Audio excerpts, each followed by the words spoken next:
Hey, are you a business owner, entrepreneur, or professional? If so, we want you to apply to be a featured guest on our show. My name is Adam Torres, and I host the Mission Matters series of podcasts. I've recorded over 3,000 episodes, and we are just getting started. How do you know if you'd be a good guest to be on the show? Well, only one way to find out, and that's to apply, but I'm going to let you in on a little secret. We want guests that have a story to tell, guests with a brand, a product, or a service that can benefit my audience of listeners. If this sounds like you, go to missionmatters.com and click on Be Our Guest to apply. I'd love to talk to you and get to know more about your story. Again, head on over to missionmatters.com and click on Be Our Guest to apply. All right, now let's get into the show. Thanks everyone for tuning in for another conversation on our Mission Matters Club. Today's topic is focused on motivation, how to pick yourself up after a down day. I think all of us being entrepreneurial, right? You can't always ride the highs. There's a lot of lows that come with it. And then the question is how do you pick yourself back up to, get the journey moving forward? So with that, our company Mission Matters, we're a platform focused on the needs of entrepreneurs, executives, and experts.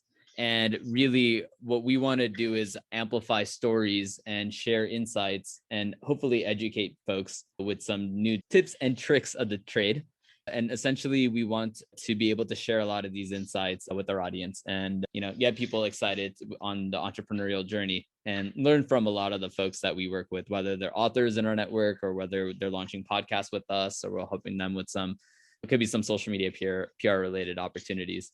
And so with that, every Thursday at 4 p.m. PST, EST, 7 p.m. for those on the East Coast, we put on a different topic every month. And so with that, we always start off with introductions of all of our amazing guests. And before we do that, I'll hand it off to Adam to play more so the host and moderator. And why don't we go down the chain? So Adam, feel free to take the reins. All right. Thank you, Chirag. And I love that Chirag's been doing so great picking these topics. So motivation, picking yourself up after a down day. I'm like, oh man, when I was getting ready for this, I'm like, we've been going back to back all day long. I'm like, is today a down day? Was yesterday? I don't even know. I don't know what's going on here. But so that being said, this is going to be a great topic. I'm excited for it. Let's just start, I guess, in order, and everybody introduce themselves, take a minute or so, tell a little bit more about yourself. So Martin, if you want to kick us off. Sounds good. I'm Martin Ravinsky. I am a CEO at Board's Eye. We get the pleasure of connecting executives with companies for board of advisors or board of directors. Also a book author and an investor. And that pretty much sums it up. Oh, yeah, Martin, great to see you come back. And been a couple of weeks, I think. I don't know if you were in the last one. Like, yeah, come on. We got you back. I'm in. Carolyn, I know you're catching up. So give us the new intro. I want to hear it.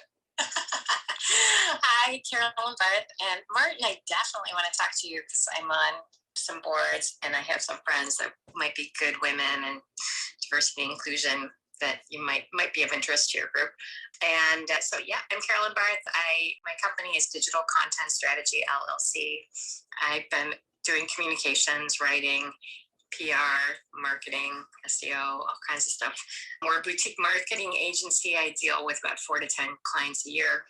It's nuts. I've worked a lot with the federal government on their 401k plan, doing a digital strategy for them, as well as I do all the social media for Get Covered Illinois, which is the Affordable Care Act. And then a few other clients. I help friendly people make a lot of money for good causes and just enjoy interesting work. So thanks so much for having me. Oh, yeah. Thank you, Carolyn. Great to have you. And Elizabeth, what's going on? Hi, Adam. So my car got stolen literally Monday morning. Okay, so this topic, I'm like, yeah, I'm gonna be all over this week. So yeah, I've been busy building relationships and alliances and partnerships. That's what I do.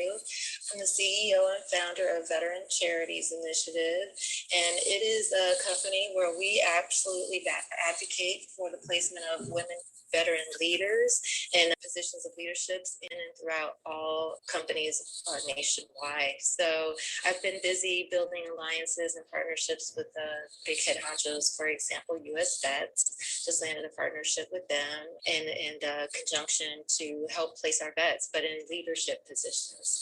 Also, I just became court appointed for the county of Orange. So Orange County, I'm now a CASA, and that is a court appointed special advocate. I'm advocating as well for youth who are in the foster care system or those who have aged out. So I'm really busy in the community. I'm always trying to give back.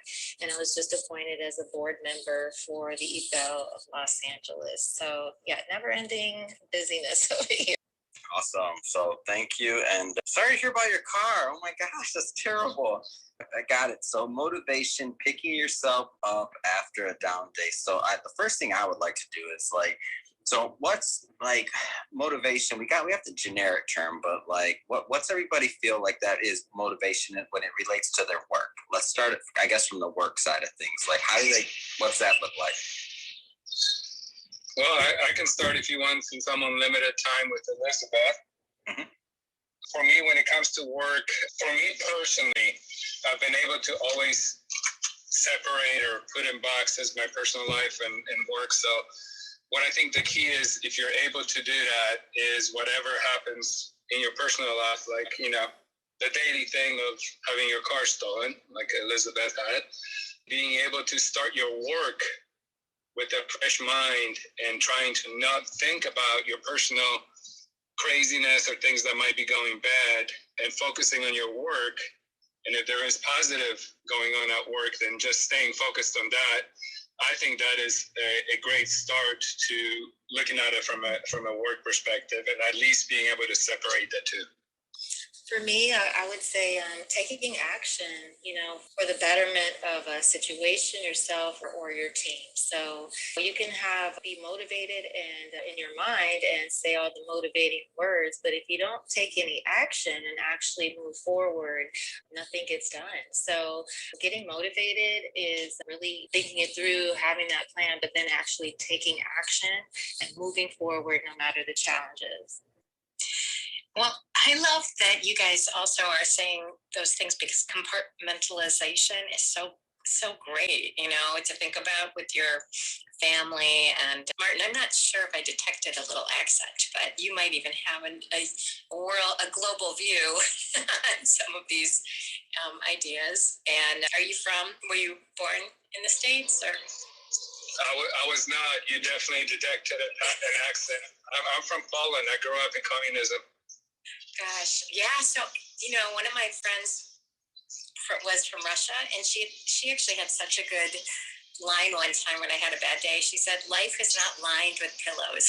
And I thought that's probably, I don't know if you guys have good truisms, but sometimes it's good to take a step back. And I mean, for me, it's once in a while, I'll just try to do something if I've had a really bad day of trying to help somebody else.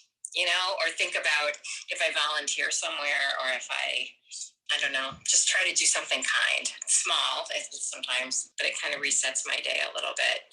And Elizabeth, are you a vet yourself? I am, yes. Oh, so some of the training you get too, one of my good friends was in the Navy, and she was telling me how a lot of the training just overwhelms you with so many stresses of all the different senses and sights and sounds and things. And so sometimes you end up with better coping skills. You have no choice but to have them, because, we're trained to be in a war, literally. And no matter what is happening around you, whether there's bombs dropping on your head, or it's just quiet, or it's dark, or there's no light or food, or, it could be any number of situations that any military person might find themselves in. So the military training that we have to have absolutely prepares us to pick ourselves up, because we really don't have a choice. And a lot of times I tell people that, they're like, well, how can you do it? How do you move on? Well, when you don't have a choice, you just do it. So it really helps a lot. And I'm also Navy. So yeah, I totally understand where she's coming from. Yeah, that's really motivating. She said she thought everybody should have to do some of those training exercises, because you learn to work as a teammate with all different kinds of people. I totally agree. Absolutely. I think it should be mandatory. I'm sure people are like, wow, you want to institute the draft again? I don't necessarily would say that, but like Israel, many countries have mandatory military involvement. You must enlist and serve. And honestly, I probably wouldn't have said that, as a 19-year-old kid on my own. But after having gone through that and coming out, when I did transition out, I thought to myself, I think we would be a lot better off, a lot less divisive in this nation. It would be a lot more cohesion. It would be a lot better attitude toward a country and community. Because when you're put in these, sometimes they're god awful situations, and you're forced to look outside yourself, your family, your community, and look, like, whether you're volunteering or whether you're just in the military having to do your duty, it forces you to take the focus off yourself, your own problems, and really look to the world stage and how you can help in a bigger way. So I'm all for it. If it was a possibility, I would definitely suggest it. Carolyn, you mentioned some, like, just, we've been talking high level, but like, is there some specific tools that people use, like, to, like, day to day, like, you have a bad day, and it doesn't have to be a bad day even, maybe, I know it's the title, but maybe it's a bad moment, a bad morning. I mean, it doesn't always, in my opinion, have to be a whole day. Are there, like, tools that you use maybe to, like, get yourself back in the game? Yes, for me, I'm faith centered. So I am all about running to the Lord in prayer. I go to prayer. I'm big on calling other prayer warriors when I'm in a situation, like Monday. So I woke up, it's 4 a.m., my car is gone. Hello. And so my first thing could have been, I'm going to freak out, which I did just a little bit. And then I let some tears roll, like, it's really happening to me because I've never had a car stolen all my life. And so, I immediately thought, no, I'm not going to do that. So what did I do? I woke the kids up and I let them know what happened. And I said, let's pray. You know what? This is bigger than us. And there's absolutely nothing we can do but go through the motions and file the police report and, just hope for the best. And so that's what I do. That's a tool that I stick with. That's one that I picked up in the Navy when I was in the military, because sometimes you're in a situation where honestly, it's just you in that situation and you could be by yourself. And for me, I lean on my faith, and that has really been my tool, my go-to tool, as well as bringing in my support systems to also give me prayer or words of encouragement, but it really helps a lot. I couldn't agree more. I mean, praying is very powerful, and support system, which obviously, me and my company, we preach that as part of it, whether it's advisors, board of directors, your partners, or just surrounding yourself that are positive, that can help you out, because it doesn't matter, bad day or something happened to you that's bad, that creates a bad day. If you focus on that one bad thing, then you're not going to go anywhere. And you got to remember that you're not the only person that's having a bad day. And I think if you get positive input from praying, positive input from reading a book, and from your closest friends or advisors, that's what gets you through and gets you to basically get back on track.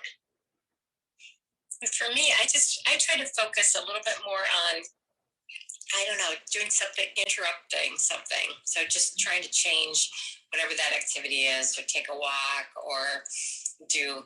I found this really great meditation app called Chill Anywhere, and they have this favorite instructor. So just 2 minutes, he has this nice meditation, it just makes me breathe. and I think kind of scheduling also, my husband's particularly good at this, like scheduling little pockets of fun, like just 20 minutes to maybe go and take a quick ride down to the beach or something, or try to, call Adam and ask to be on a podcast, or Chirag or something, try to like get back out there or show up for this clubhouse or things like that, just because that energy from other people gets me really motivated.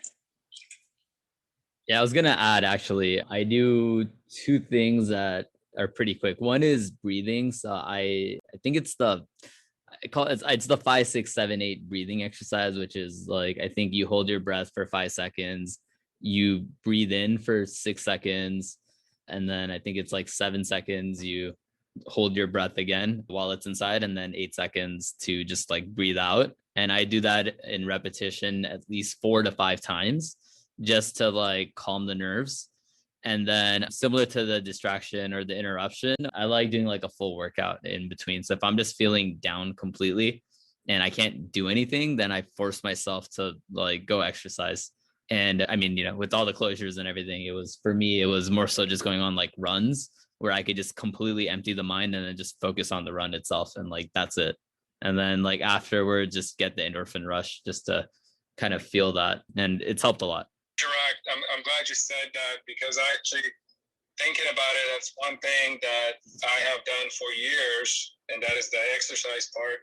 But that's how I actually start every day. I mean, before I do any work or anything, 5:30 in the morning, I'm in the gym and working out, and just feel like it's a fresh start. And I feel like, getting that blood flowing really gets your mind going. And I think it's just the best start you could have to a brand new day. And that's how I look at it. It's a brand new day every day. Yeah, I'm a pattern disrupting person. So if I'm working on something and I get a bad call or something else, or something that's just like, oh, that's not the best news I didn't want to hear, then I go up like Carolyn or like Chirag or Martin says, like, I just want to disrupt that pattern. I want to stand up. I'm like, okay, I'm going to go for a little walk. Okay, let's shake it off. Like, let's do something different. So that's all great info. So what do you do when you notice maybe somebody else is having a bad day? I mean, the things that you do when you're interacting with somebody else and you're like, oh, they could use a little bit of a pick-me-up or a kind word or something. Like, any tips for that? Oh my, absolutely. I even do it with like the AT&T rep on the phone. Like, oh, you sound like you're having a great day. I'm not kidding. I am that person. So I had to call ED. I had to call ED, and she was not in a good mood. And I said, oh my gosh, I said, you sound like you're so down. Is everything all right? And she was like, I'm really not happy. I don't like this job. And so and the more that I talked to her about how she was feeling, the more helpful she was. Because sometimes, if you get one of those reps that's in a bad mood, you can forget about getting the help you need. So I have found that it's really helpful. It's helped me with the AT&T call. It's helped me with EDD, helped me at the DMV. And I thought, I'm on to something here. So I'm always, are you okay? Like, is everything all right? Just take it personal, because some people, maybe they just need somebody to care for 5 minutes. I've had a really bum day or had a bad client. So yeah, that's what I do. I always reach out and just kind of judge by their interaction with me. Are they a little snippy? Are they, instead of getting angry, just say, are you all right? Is there anything I can help you with? And then that changes the whole trajectory of the conversation. I couldn't agree more. And I think, Carolyn, you said something earlier too, that when it comes to picking other people up or having that conversation, it's really a double whammy, because not only are you helping them, but it really realigns you and helps you with your day as well, whether you have a bad day or not. And, one thing that I always try to do, strangers or no strangers, and no matter how bad of a day they may be having and maybe trying to take it out on me or just, somebody that's innocent, just a simple smile, you can just see a difference in what happens to a person. And, next thing you know, they might open up or they might not, might tell you something. And if you have some words you can give them of encouragement, it really helps their day, and it really helps and energizes me when that happens. So, and on that note, I'm going to be leaving quietly. All right, we tackled the subject from personal, then we tackled the subject also from you see somebody else, and Elizabeth gave a great third-party example. Such a sweetie. Come on, those customer service. So now I guess the last part that I like to tack this one from is organization. So you might have employees or people that are like, you have a vested, let's just say, financial interest in their motivation. So meaning they don't have to work for you per se. Like, any insight on that? Like, what do you do when you're like, business partner or like somebody affiliate or other things like that? Like, is there a different approach or is it kind of the same? Like, just wanted to take a different angle. I think Elizabeth's suggestion of getting curious. I worked for a membership organization, and they taught us that Crucial Conversations book. I don't know if they still have that going around at places, but that was kind of big and when I was there. And that was about kind of leading from your heart. And it was, if somebody's really upset or angry, try to listen to what they're saying and get curious, figure out, like, ask a follow-up question, like, what's going on? Are you okay? And actually my daughters have suggested that there's this idea out there that it's HALTs. It's like hungry, angry, tired, or lonely. Oh my God, I live by that. That came from a pastor. Pastor Charles Stanley. He lives on that. So whenever you stop yourself, whenever you're hungry, angry, lonely, or tired, just halt. Take yourself. It's take care of that need. Right. Or you can get angry. You know how you are. I know how I am when I'm hungry. I'm not the nicest person to be around. It works really well with kids. Yes. And yourself, definitely. The title of this episode, Chirag? That was awesome. Actually, yeah, that was actually my first time hearing that. So. Oh yeah. I mean, I've watched him my whole life. Yeah, I've watched him my whole life, and that is his number one thing that he says, to check yourself, because you're under, for the Christian faith, we believe in being under like a satanic or like almost a demonic attack. Like that's when they come after you, is when you're at your lowest point. In general, when you're low, it's amazing how people come out of the woodworks to help you get even further down, right? It's really important to check and see where I'm at. Did I eat today? Is my anger running over? Am I really lonely right now? Or am I just tired and I need to lay down and take a nap? So yeah, I know that would be a great title, right? HALT. Where are you at? You will have people that follow that a lot.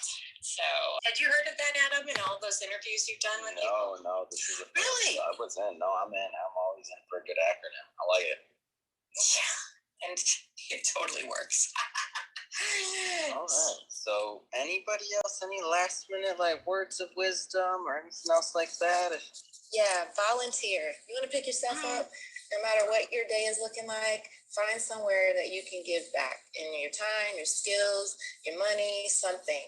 But try to give, because it is a real healing element. And I really have to speak highly on that one, because I'm always volunteering, Adam. So I told you I started volunteering because I was in a real down moment in my life.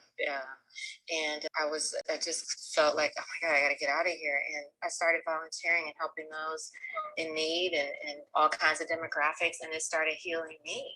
So I didn't expect that to happen, but it does happen immediately. So I would highly suggest that. It's always a suggestion to people who are in a down place. Just come out and volunteer with me. And they always feel better. It never fails. I was going to second that. Volunteering and giving back somehow, some way. I mean, I really will say, I do think also on the personal branding side, which is selfish to do, but I think anytime you can do something that kind of moves your own personal brand forward, especially if you're working in an organization that you wanted to make that side hustle into something else, just establishing yourself as an expert or trying to, while you are helping other people, it's also good to remember that, you deserve to be kind of doing your best work. And I think a lot of people don't enjoy their work. And so if you're able to kind of tell your story or focus on trying to get your skills out there so that other people recognize them and you can get paid to do what you actually love or like more, and you're good at it in that skills-based training, I think that, we spend a lot of time at work. It might prevent the down days more. Try to get good people around you as much as possible. Love it. All right. On that note, Chirag, you want to wrap it up? Yep. Yes, indeed. So thanks again for tuning in. This was an amazing conversation and dialogue. And next week's dialogue, again, same time, Thursday, 4 p.m. PST. It's what's the best business advice you've received? And so that will conclude today's episode. Thanks everyone for tuning in, and check us out and come back next week. Thanks so much. Thank you. Great to meet you, Carolyn. Bye.